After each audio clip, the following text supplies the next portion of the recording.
Yeah, this next video, I just wanted to give like some proper preparation that could kind of make things go a little bit easier if people were to have it beforehand before they got involved, or get a different perspective on it.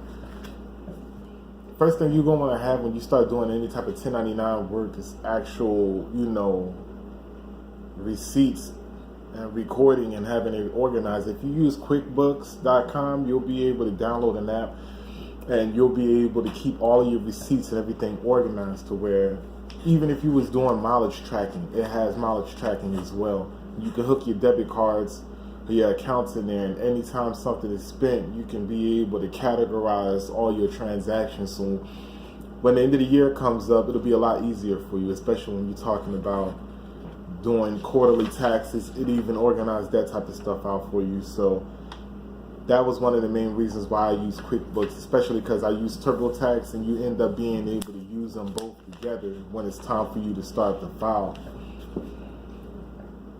When you do decide to drive and you got everything organized, first thing you're going to want to do before anything is have a car that's already fuel efficient, a compact car. Like, you're not going to want to have a Crown Victoria or nothing like that that's a gas guzzler, that's old and outdated, or something that's just not going to serve you well, like a pickup truck or something like that. Some people I've seen them in big trucks and stuff like that doing Lyft. I don't know how they're making money.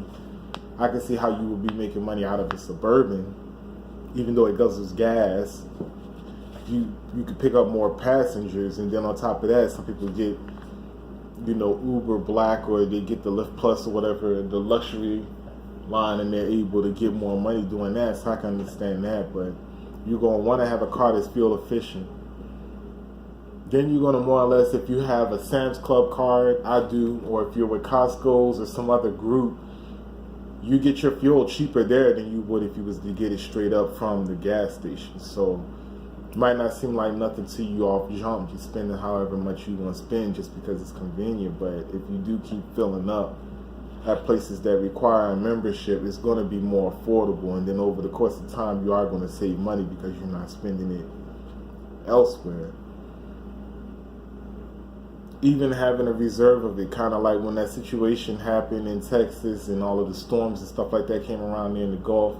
Like, if you ain't gotta have no ridiculous stockpile, even if you only had like one, jerry can that was still and smell proof. If you had one put aside just because, might not necessarily help you with Uber or Lyft if you chose not to drive it during a time like that, but it might help you just for you. Like, sometimes you just have to have a reserve of things just for yourself. Even income, you might want to keep extra income around,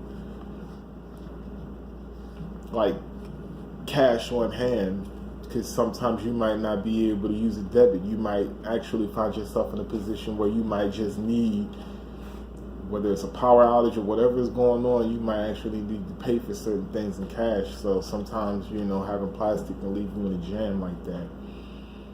But there's also like little tactics or little strategies and stuff that you can use. Like, me personally, I don't ever use any of the money that I get in tips for myself or for food or anything. Any money that I ever receive, I use it in fuel, because it ends up yielding more money putting it back in fuel and like paying for the gas than it would if I was to actually just waste it and eat it or put it into some other shit. So any money that I usually get in my bonuses and any money I get in tips from the customers, I just put that in fuel.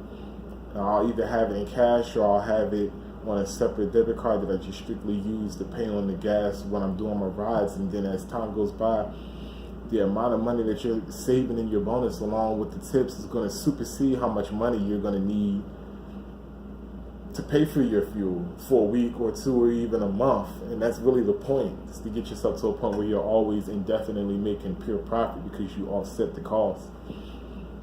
Now, if you find yourself in a jam and you don't have it, or you had to use it or whatever like that, there's certain ways that you could go about like being a miser and saving over the course of time, or coming up with money immediately. And over the course of time, you can use like a coin hopper. Like, I would go to Walmart and I would buy a coin hopper. Whatever change I got, you don't throw it on the ground or get rid of it. You throw it in the coin hopper, and it's going to organize and sort it out like a fry hopper at a, at a burger stand. It's going to organize all your coins out to where you can just sit there and roll them out. And before you know it, you'll end up having $50 to $100 worth of change. Like, it ain't hard to get up that high. And if you was to use all of that again in fuel, that would yield you a whole lot more than you just, throwing it out. Some people still donate plasma. I remember I did to keep money. Like, you can get like $100 a week. If you were to do that for a month, that's $400. Like, each time getting $50, for 2 days out of the week. And if you were to use $400 and put it in a stash towards your fuel, then at the end of the day, you would obviously be able to offset your costs until you start making enough money on your own where you ain't got to do that.